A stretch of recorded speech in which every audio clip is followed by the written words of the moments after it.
Halo semuanya, selamat datang di channel yang tidak layak untuk dihina ini. Sebelum kita mulai, atur posisi santainya, seruput kopinya, dan mari kita berkhayal. Anak bocah dengan potongan rambut seperti mangkuk, dia adalah Niuzi. Kemudian anak bocah dengan potongan rambut biasa, dia adalah Huzi. Mereka adalah dua anak yang polos dan murni. Mereka dengan serius menjawab pertanyaan Chu Feng, tetapi mereka tidak mengerti mengapa Chu Feng tertawa gila, dan tidak bisa berhenti setelah mendengar nama Niuzi. Tapi itu tidak bisa disalahkan pada Chu Feng. Gaya rambut Niuzi benar-benar tampak seperti kepala anak sapi, dan itu sesuai dengan namanya. Bahkan jika Chu Feng tidak ingin tertawa, dia tidak bisa berhenti karena bentuknya benar-benar mirip anak sapi. Tapi setelah ia tertawa, Chu Feng dengan cepat menekan emosinya sendiri. Dia kemudian dengan serius bertanya, "Huzi, Niuzi, pertama-tama kalian berdua harus menjawab pertanyaanku. Mengapa kalian berdua datang ke tempat seperti hutan liar ini, dan bahkan begitu jauh ke dalam gunung?" Tanya Chu Feng.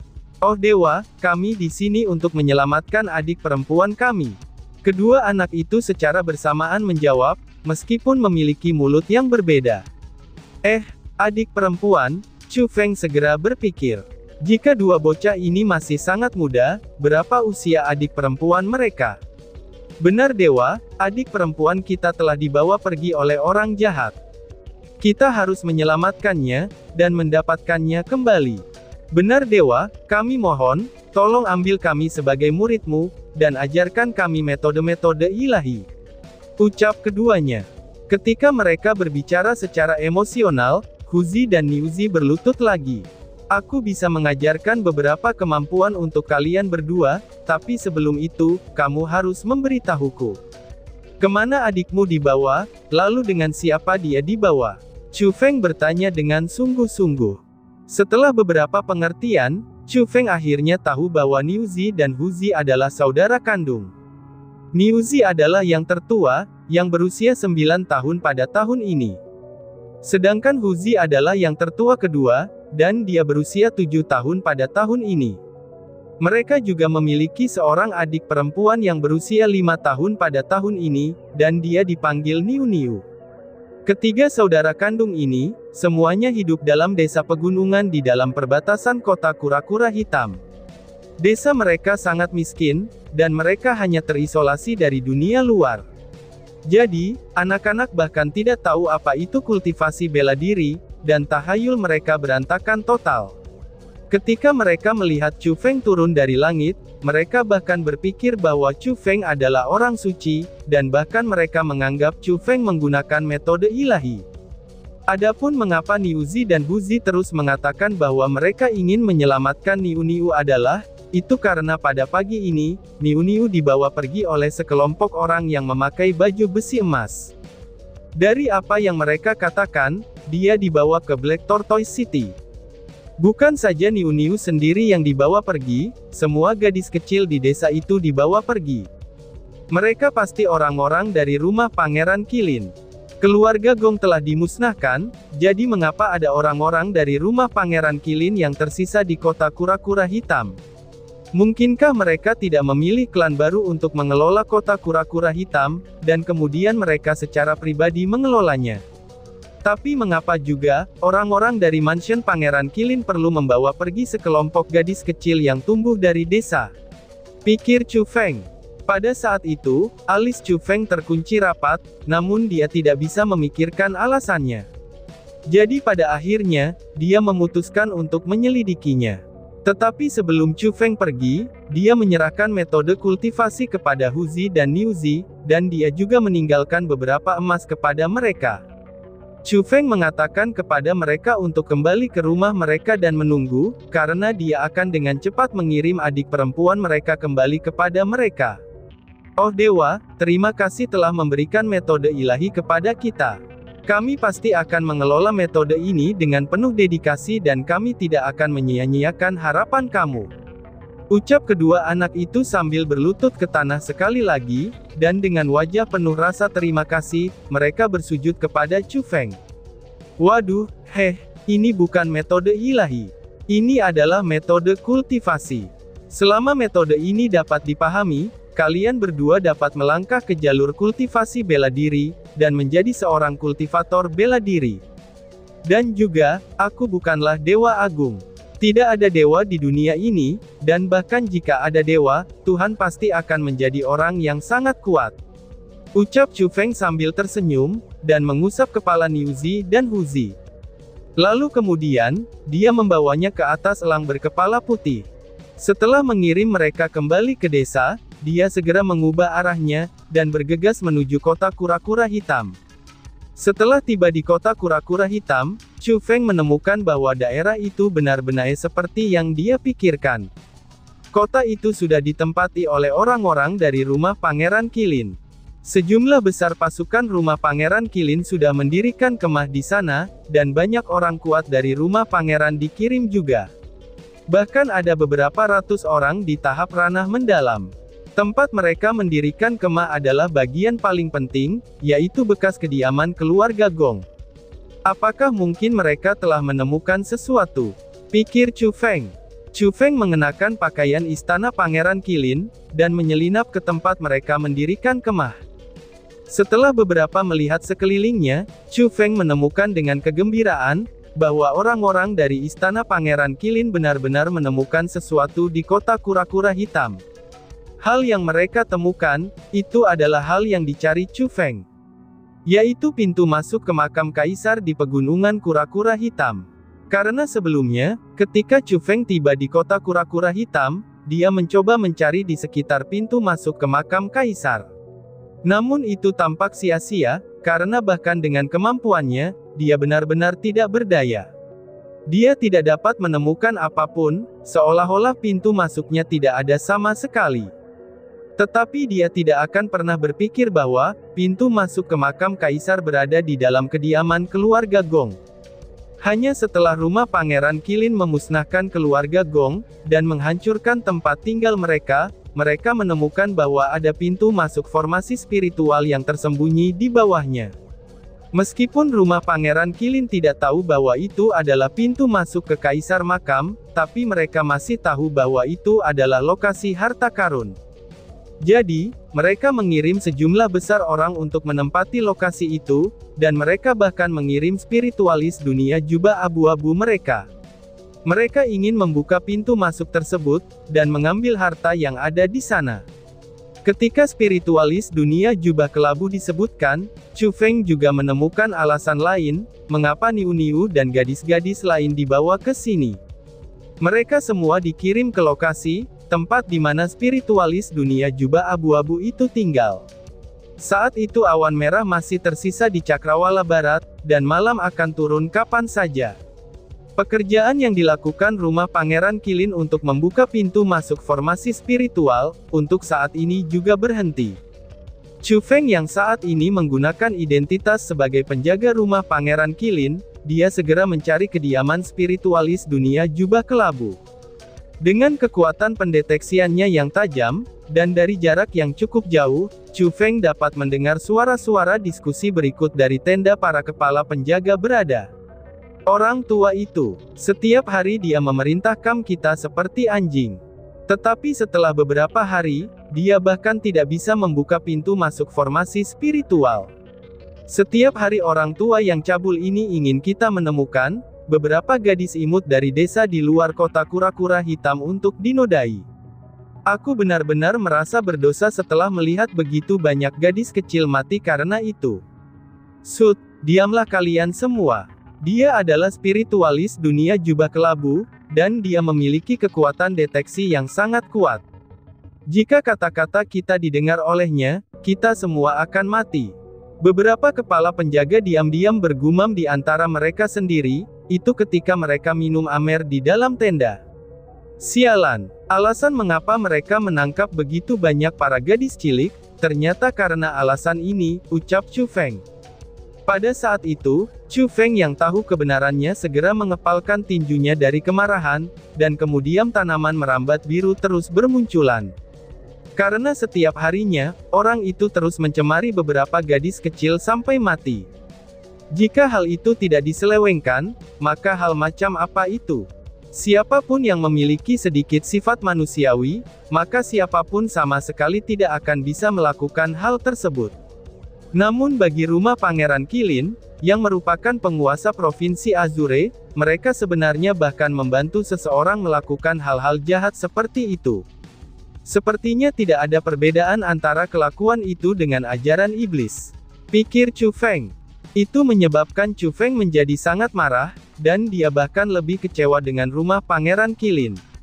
Berpikir sampai ke titik itu, Chu Feng tidak bisa membantu mempercepat kecepatan penyelinapannya. Setelah beberapa saat tergesa-gesa, dia akhirnya tiba di kediaman spiritualis dunia jubah kelabu. Karena tempat tinggal keluarga Gong sudah menjadi puing-puing, tempat tinggal mereka semua adalah tenda. Namun, tenda tempat spiritualis dunia jubah kelabu tinggal di dalamnya, ternyata itu sangatlah besar. Mungkin karena dia akan melakukan hal-hal mesum, dia mengirim semua penjaga untuk pergi. Chu Feng dengan hati-hati mendekatinya, dan dia menemukan bahwa ada formasi spiritual tersembunyi yang diletakkan di luar tenda. Metode itu memang hanya bisa dilakukan oleh spiritualis dunia jubah abu-abu, tetapi itu tidak sulit untuk Chu Feng. Chu Feng dengan mudahnya membuka formasi spiritual ini, yang diletakkan oleh spiritualis dunia jubah kelabu itu. Segera setelah dia membuka formasi spiritual tersebut, wajah Chu Feng langsung sangat berubah, dan api amarahnya yang dia tahan dengan paksa, itu langsung melompat keluar dengan suara mendesing. Itu karena, dia dapat mendengar suara beberapa gadis kecil di dalam dirinya dalam tenda. Namun, itu bukan suara polos yang tidak mengandung kejahatan. Mereka adalah jeritan menyedihkan, dan ratapan tak berdaya. Dengan hati yang penuh amarah, Chu Feng segera berlari ke arah tenda. Saat itu juga dia bisa melihat dengan jelas, bahwa ada 9 gadis kecil di dalam tenda. Mereka bahkan belum berusia 10 tahun, dan kebanyakan dari mereka bahkan berusia 5 atau 6 tahun. Lalu pada saat ini, beberapa pakaian gadis itu sudah dilepas. Ketika mereka meratap, mereka langsung berlari secara acak di dalam tenda itu, dan di belakang mereka ada seorang lelaki tua yang tidak memiliki satu utas benang pun di tubuhnya. Pada saat ini dengan ganas dan mengerikannya, dia mengejar-ngejar mereka. Pria tua itu penampilannya disebut vulgar, dan senyumnya disebut cabul. Ketika dia mengejar gadis-gadis kecil itu, dia bahkan berteriak, "Anakku yang berharga, kalian jangan lari. Aku akan memberi kalian sesuatu yang enak untuk dimakan." Ucap orang cabul itu. "Sialan, apakah kamu benar-benar bukan manusia?" pikir Chu Feng yang terus-menerus marah. Dia terus berlari maju, dan menendang pria tua itu ke tanah. Setelah itu, dia melemparkan tinju besar ke arah wajahnya yang vulgar. Bam! Pukulan Chu Feng yang sangat kuat, dan pria tua itu terus menangis kesakitan saat dia dipukuli. Dia tidak lagi memiliki senyum vulgar yang berharga, itu saat dia meraung ke Chu Feng. "Siapa kamu? Kamu berani sekali memukuliku. Aduh, aduh, aduh. Berhenti memukuliku. Berhenti," teriak orang cabut itu. "Siapa aku ya? Akulah orang yang akan membunuhmu," balas Chu Feng. Semakin banyak Chu Feng mendengarnya berteriak, maka semakin marahlah dia. Jadi, pukulan berikutnya akan semakin kuat dan menjadi semakin kuat. Dia pertama-tama menjorok hidung lelaki tua cabul itu, lalu membengkokkan dagunya, kemudian menghancurkan giginya. Dan pada akhirnya, dengan paksa membelah tengkoraknya. Untuk menghindari meninggalkan bayangan yang lebih buruk di hati gadis-gadis kecil itu, Chu Feng tidak menggunakan metode apapun yang terlalu biadab. Setelah amarahnya hampir sirna, dia menggunakan kekuatan si ratu untuk memakan lelaki tua itu saat dia masih hidup. Setelah merawat spiritualis dunia jubah kelabu yang cabul itu, Chu Feng memutar kepalanya untuk melihat ke arah kelompok gadis kecil itu. Dia menemukan bahwa pada saat itu, mereka semua berdiri di tempat mereka, dan menggunakan mata besar mereka yang berair untuk menatap dirinya sendiri. Itu karena, ketakutan dari sebelumnya masih melekat di wajah mereka. Namun tatapan mereka kasar memandang Chu Feng, kini tidak mengandung rasa takut lagi, dan seolah-olah mereka tahu bahwa Chu Feng tidak akan menyakiti mereka, tetapi membantu mereka. Kalian semua datang dari desa di dekat gunung kan? Chu Feng membuka mulut untuk bertanya. Gadis-gadis kecil itu menganggukkan kepala pada saat yang bersamaan, dan mereka tampak sangat imut. Lalu, siapakah yang bernama Niu Niu? Tanya Chu Feng sambil menyapu pandangan gadis-gadis kecil itu, dan tarapannya penuh dengan harapan. Dia berharap gadis kecil yang bernama Niu Niu selamat, jadi setidaknya dia bisa memberi Niuzi dan Huzi penjelasan.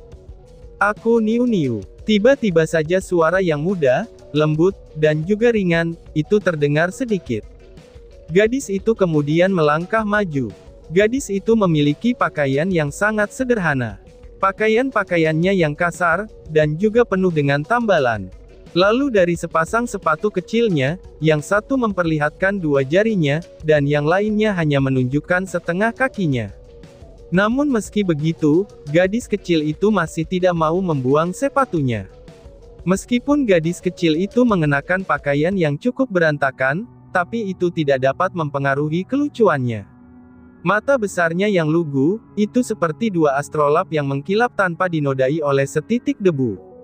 Terutama dua ekor kuda kecil yang diikat di kepalanya, dan itu menambah kelucuan gadis itu. Jadi kamu Niu Niu? Chu Feng segera naik dan bertanya, dan jantungnya yang tegang akhirnya menjadi rileks. Kakak laki-laki, apakah kamu mengenal aku? Jawab Niu Niu dengan suaranya yang enak didengar. Iya, sekarang aku sudah tahu kamu. Aku dipercayakan oleh dua kakak lelakimu, untuk datang dan menjemputmu. Ucap Chu Feng sambil tersenyum, itu ketika dia menggosok kepala kecil Niu Niu. Dia menemukan bahwa, gadis kecil itu benar-benar sangat lucu. Setelah itu dengan metode khususnya, Chu Feng diam-diam membawa sekelompok gadis kecil itu keluar dari Black Tortoise City. Baru saat itulah dia memanggil elang berkepala putih turun, dan membantu sekelompok gadis kecil itu menaikinya. Little White, bawa mereka kembali ke desa yang kita kunjungi hari ini. Chu Feng berbicara dengan elang berkepala putih. Setelah mendengar kata-kata Chu Feng, Little White yang sangat cerdas itu mengangguk. Setelah melihat kinerja Little White, Chu Feng merasa sangat puas. Itulah sebabnya dia menyukai Little White. Meskipun dia sudah memahami teknik langit kekaisaran, Chu Feng masih suka menggunakan Little White sebagai alat transportasinya. Tidak hanya itu menghemat energi, Little White juga asisten yang kompeten. Kakak, kenapa kamu tidak ikut dengan kami? Tiba-tiba saja suara Niu Niu terdengar. Memalingkan kepalanya untuk melihat, Chu Feng menemukan bahwa semua gadis kecil lainnya yang duduk di White Eagle sangat takut, sehingga mereka bahkan tidak berani mengangkat kepala mereka. Mereka berbaring di atas elang berkepala putih, dan dengan erat meraih bulu-bulu di punggungnya. Mereka bahkan tidak berani untuk bergerak sedikit pun. Tapi berbeda dengan Niu Niu. Pada saat itu, dia dengan berani duduk di lokasi leher elang berkepala putih. Dia meluruskan pinggangnya yang kecil, dan menggunakan mata besarnya yang tidak bersalah untuk menatap Chu Feng. Oh, aku masih punya sesuatu untuk dilakukan, sehingga aku tidak bisa ikut dengan kalian semua.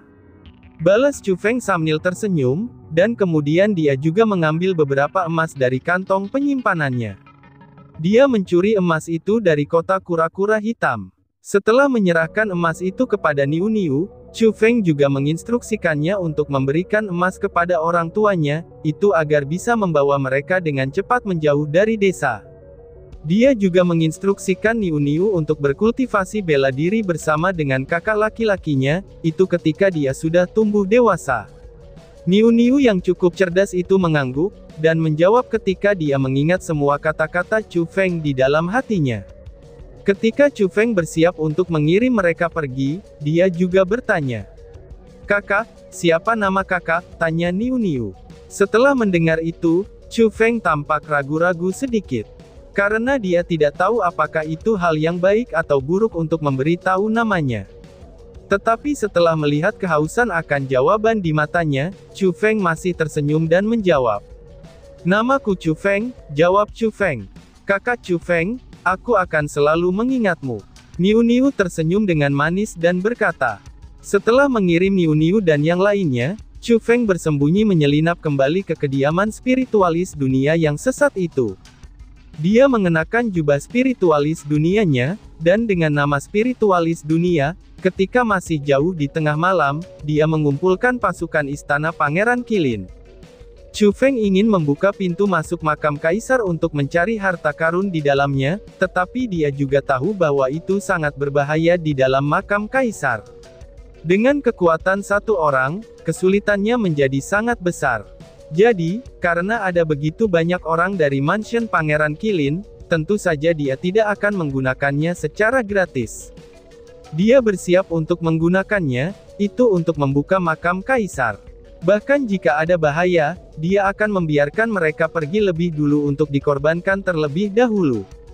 Bahkan jika orang-orang di sini semua mati, Chu Feng tidak akan keberatan sedikit pun dalam hatinya. Karena orang-orang dari istana Pangeran Qilin yang dikirim kali ini, ternyata mereka semua berasal dari klan Lin. Chu Feng tidak pernah memiliki kesan yang baik terhadap klan Lin, jadi dia sudah gatal untuk melihat mereka semua mati. Namun, karena Chu Feng tiba-tiba mengumpulkan pasukan istana Pangeran Qilin bersama, ketika itu jauh ke dalam malam untuk membuka pintu masuk formasi spiritual, dan itu menyebabkan banyak orang merasa tidak senang. Saat Chu Feng meletakkan formasinya, beberapa orang mulai berbisik satu sama lain, itu saat mereka secara tersembunyi mengeluh. Kegilaan apa lagi yang dilakukan orang tua cabul ini, sehingga memanggil kami pada malam-malam begini? Siapa yang tahu, mungkin dia ingin mencemari beberapa gadis kecil sampai mati, dan karena dia bosan, dia datang untuk menyiksa kita. Sial, dia benar-benar cabul. Mengapa mansion Pangeran Qilin kami mendukung monster seperti itu? Sud, jadilah sedikit lebih tenang. Klan Lin kami harus bergantung padanya, itu demi menstabilkan posisi kami di istana Pangeran Qilin. Maka dari itu, kita harus memperlakukannya dengan hati-hati, ucap para pasukan. Chu Feng tidak peduli dengan diskusi orang-orang tersebut.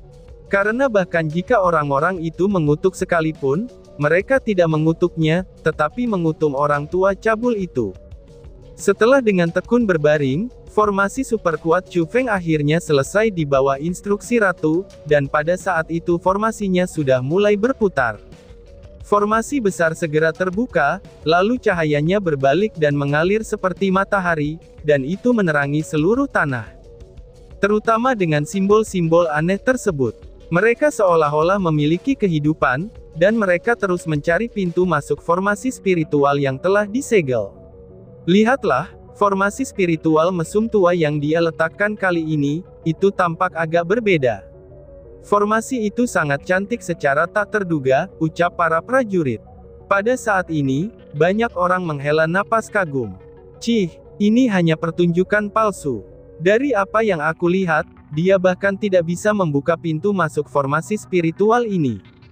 Bahkan jika dia bisa, mengapa dia tidak membukanya lebih awal? Apa alasannya untuk menunggu begitu lama? Ucap beberapa prajurit. Tetapi beberapa orang juga merasa, bahwa pintu masuk formasi spiritual tidak dapat dibuka. Mendengus. Tapi hanya pada saat itu, cahaya dari formasi spiritual tiba-tiba menyusut. Kemudian setelah itu, seperti mata air yang mengalir ke belakang, itu melonjak ke pintu masuk formasi spiritual. Formasi spiritual yang awalnya tertutup, dan pada saat itu juga menjadi lubang hitam besar.